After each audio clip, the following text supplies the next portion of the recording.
Once upon a time, in a small, nondescript town nestled among rolling hills, there lived a man named Samuel. Samuel was an remarkable man in many ways. He worked as a librarian, had a small, cozy home, and was known for his humble and frugal lifestyle.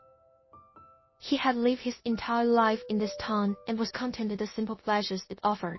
One day, Samuel received a letter that would change the course of his life. The letter was from a law firm located in a distant city, informing him that he was the sole heir to a considerable fortune left behind by a distant relative he had never even heard of, a wealthy uncle named Edward. Samuel was astonished by the news. He had no recollection of any Uncle Edward, and his parents had never mentioned such a relative. The letter stated that Uncle Edward had passed away, leaving behind an estate worth millions. Samuel was to travel to the city to meet with the lawyers and claim his inheritance. Naturally cautious, Samuel was skeptical about this unexpected windfall. Nevertheless, he decided to embark on the journey, half expecting some sort of elaborate hoax or misunderstanding. As Samuel made his way to the city, he couldn't help but ponder the meaning of wealth. In his life, he had always valued knowledge, kindness, and the simple joys of existence. Money had never been a driving force for him, and he wondered if he was truly prepared for responsibilities that came with great wealth. Upon arriving in the city, Samuel was greeted by the law firm's representatives, who confirmed the legitimacy of his inheritance. They handed him a key and directed him to a grand, century-old mansion that had belonged to Uncle Edward. The mansion was a marvel of architecture and opulence. Samuel couldn't fathom the idea of living in such extravagance.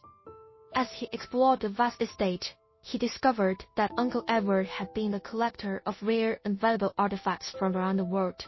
The mansion was filled with priceless antiques, art, and books.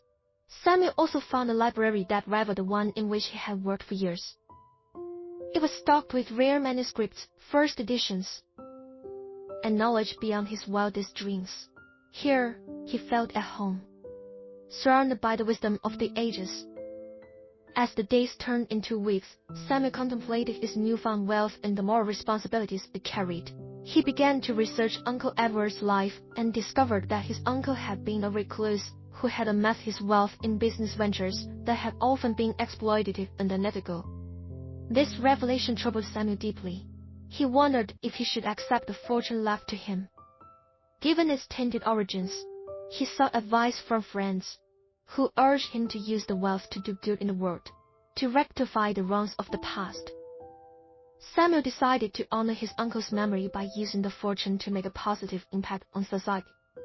He established the Edward Foundation, dedicated to funding education, healthcare, and environmental conservation projects.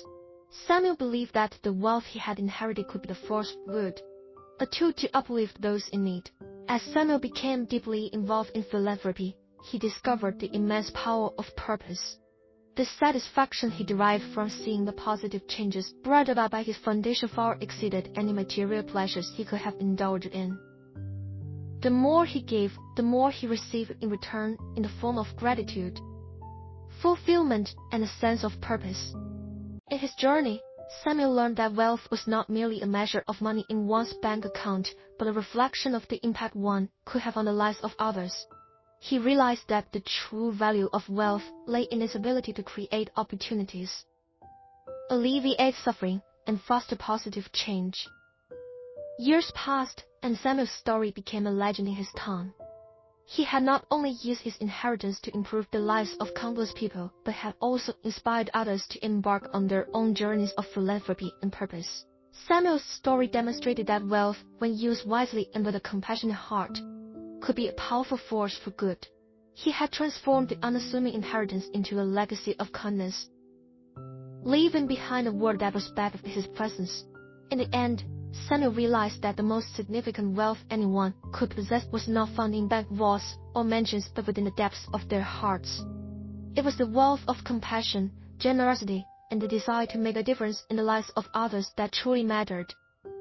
Samuel continued to live a modest life, cherishing the moments he spent with family and friends and finding joy in the simple pleasures of existence. His journey had taught him that true wealth was not about the accumulation of riches but about the richness of the human spirit. And so, the story of Samuel reminds us that the journey of wealth is not just about acquiring money, but about how we choose to use it. It challenges us to redefine our understanding of wealth and inspires us to seek a purpose that goes beyond material gain. In the end, it is not the size of our bank accounts that define us but the content of our hearts and the positive impact we leave on the world.